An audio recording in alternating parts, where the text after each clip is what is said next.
Bible পাঠ করছি গীতসংহিতা অধ্যায় 1 থেকে 6 পদ।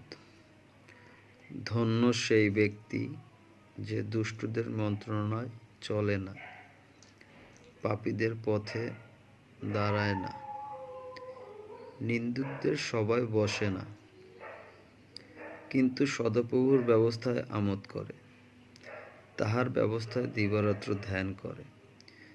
সে জলস্রোতের তীরে রোপিত বৃক্ষের সাদৃশ্য হইবে, যাহা যথাসময়ে ফল দেয়, যাহার পাত্র ম্লান হয় না, আর সে যাহা কিছু করে তাহাতেই কৃতকার্য হয়।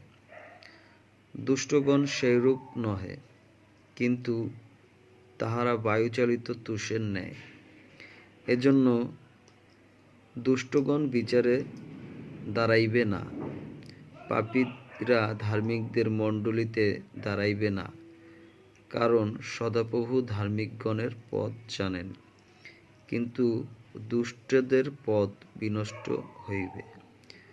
এ হলো প্রভুর মঙ্গলময় বাণী। প্রভুর বাণীর জয় হোক।